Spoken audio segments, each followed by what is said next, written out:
Kota Bandung adalah pusat dari kebudayaan Sunda. Ibu kota Provinsi Jawa Barat ini terkenal akan keindahan taman-tamannya yang ada di setiap sudut kota. Dari banyaknya taman yang ada di kota Bandung, 25 diantaranya merupakan taman tematik yang digagas saat Ridwan Kamil menjabat sebagai wali kota. Lalu, bagaimana sih kondisi taman-taman tematik tersebut saat ini?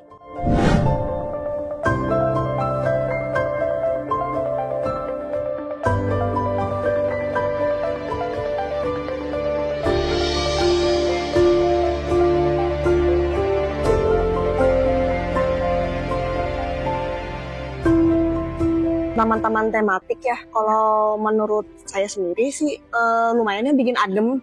Karena kan nih lagi panas-panasnya Bandung mah, terus kadang suka bingung, kadang mau lipir kemana ya, yang gratis adem gitu, bisa nyantai lama.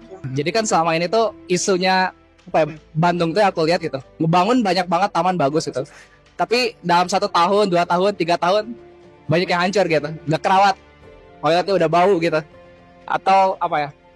Tahu di mana ya? Taman di depan SD Kresna tuh tempat skateboard tapi udah pada bolong-bolong juga. Paling itu baru dibangun gitu. Maksudnya menurut aku pemerintah tuh perlu balik lagi ke basicnya gitu. Emang gimana setiap sarana yang udah dibangun tuh perlu dipertahankan, bukan sebagai subjek untuk menunjukkan bahwa ini udah dibangun beres, enggak gitu. Jika melihat kondisinya dalam konteks yang sekarang, itu tampaknya jauh panggang dari api, jadi hanya tampak kepuasan saja. Jadi memang terlihatnya seperti itu. Buktinya adalah kita lihat beberapa tahun kebelakangan taman-taman yang dilakukan revitalisasi oleh Ridwan Kamil secara populis, gimmick desain dengan gimmick swafoto untuk selfie dan lain-lain, ternyata hanya bertahan sangat singkat. Menurut pemerhati budaya urban, Jejen Jailani, pembangunan taman-taman tematik ini sebagiannya menimbulkan masalah-masalah sosial baru yang mungkin sebelumnya tak terpikirkan dan kurangnya kajian lebih lanjut. Ada banyak taman yang tiba-tiba dibangun dengan konsep tema yang bahkan aneh gitu ya, asing. Misalnya di Jalan Gunawan ya, bisa melihat ada taman anggrek tuh. Terus tiba-tiba jadi taman superhero gitu ya. Nah itu sudah historis ya. Historis dalam arti bahwa taman itu tidak mewakili komunitas apapun, yang itu bahkan mungkin kalau dilihat di lingkungan sosialnya gitu ya, taman itu kemudian jadi bagi warga sekitar itu jadi semacam jadi masalah bahkan ya. Dalam arti itu gini, kan di situ ada sekolah, ada perumahan gitu ya, wilayah yang sudah tidak selalu ramai gitu. Tapi kemudian ketika dibangun taman itu misalnya jadi taman superhero gitu ya. Nah di taman itu kemudian kan jadi ramai sekali ya. Banyaknya fasilitas taman di kota Bandung yang mengalami kerusakan, PLT Kepala Bidang Pertamanan Eka Yulidianti menyatakan bahwa saat pembangunan taman-taman tematik ini, anggaran pemeliharaannya tak dipersiapkan, sehingga hal tersebut menjadi salah satu kendala utama. Pada saat era kepemimpinan Bapak Ridwan Kamil, memang itu ada beberapa taman ya yang memang dibangun oleh eranya beliau gitu ya. Contohnya kita punya taman, ya itu sih taman-taman tematik ya yang memang ada temanya kayak taman superhero gitu ya, taman film, skate jomblo gitu, itu memang ada ya. Cuma apa yang memang menjadi kendala sebetulnya gini, pada saat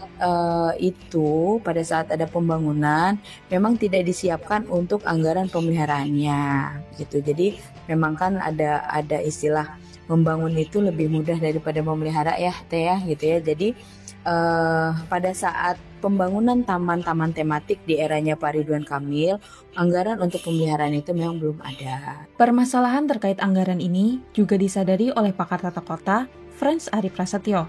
Ini terkait dengan yang tadi saya bilang, berarti ada anggaran yang memang tidak sesuai, atau misalnya tidak ada penyesuaian anggaran yang dia berkelanjutan dengan setiap tahunnya atau dengan pemerintahan selanjutnya.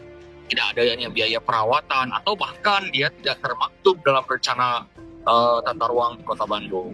Dinas Perumahan dan Kawasan Permukiman Bidang Pertamanan di tahun 2026 menganggarkan dana senilai 40 miliar rupiah guna melakukan pemeliharaan dan revitalisasi beberapa taman tematik di Kota Bandung. Kalau bicara anggaran ya, memang untuk di tahun 2026 kami menganggarkan sekitar 40 miliar. Tapi 40 miliar ini di dalamnya itu ada honor untuk petugas lapangan tadi yang melakukan pemeliharaan. Jadi gini, taman yang memang dikelola oleh DPKP itu ada sekitar 283 taman, yang artinya 283 ini ada petugas DPKP yang memang melakukan pemeliharaan di situ.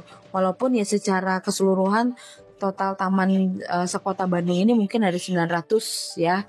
900, tapi itu meliputi ada jalur hijaunya, ada median jalannya, ada taman kotanya. Nah, untuk taman-taman kota, taman tematik itu ada 25 yang memang juga di bawah pengelolaannya dengan DPKP.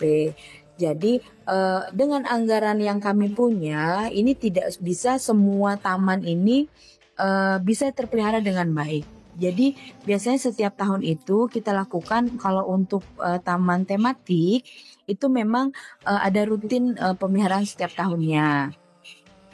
Nah, untuk taman-taman lain itu kita lihat ya berdasarkan prioritas ya. Terkadang memang ada yang memang posisi tamannya atau jalurnya itu memang di jalur-jalur yang protokol atau jalur-jalur strategis gitu ya, atau taman-taman strategis. Nah, itu yang memang kita dahulukan. Jadi dengan anggaran yang ada, itu dulu yang kita lakukan gitu. Pengajuan anggaran senilai 40 miliar ini juga dibenarkan oleh anggota Komisi 3 DPRD Kota Bandung, Nina Fitriana Sutadi. Ini kan belum diketok ya Mas, ini hanya masih ajuan ya. Ajuan dari dinas DPKP itu ajuannya, dia minta 40 miliar ya, target 270 lokasi.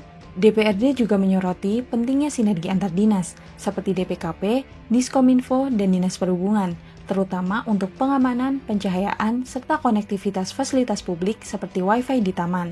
Tapi di sisi lain juga saya analisin dengan Diskominfo, sepertinya kan jadi takutnya akan ada tingkat kejahatan yang meningkat gitu kan, gara-gara misalnya lampunya, kemudian juga misalnya kurangnya pengamanan, dan selalu begitu di mana-mana juga keamanan khusus di situ ya, mungkin karena keterbatasan anggaran. Jadi menurut saya tantangannya tadi ya, yang pertama lihat kebermanfaatannya, yang kedua sinergitas dengan dinas lain, misalnya terkait lampu juga keamanan juga, ini juga jadi tantangan tersendiri. Tak hanya sinergi antar dinas, dibutuhkan juga kerjasama antara dinas dengan masyarakat. Pemerintah kota telah berupaya menyediakan fasilitas-fasilitas yang dibutuhkan masyarakat. Namun, Eka menuturkan bahwa beberapa fasilitas yang telah disediakan dicuri oleh tangan-tangan yang tak bertanggung jawab. Cuma memang saya rada repot ya, masyarakat kita. Betul. Banyak vandalisme Ibu selain sampah. Vandalisme ya, terus juga banyak fasilitas yang hilang, lampu hilang, kabel listrik hilang ya, tempat sampah hilang. Nah, kan hal seperti itu mungkin itu tidak diketahui oleh masyarakat. Pemerintah menyediakan taman sebagai ruang interaksi publik yang aman dan nyaman. Sudah seharusnya merawat taman menjadi tanggung jawab kita bersama. Upaya pemerintah untuk melakukan berbagai program revitalisasi tak akan berarti tanpa kesadaran bersama dari diri kita sendiri.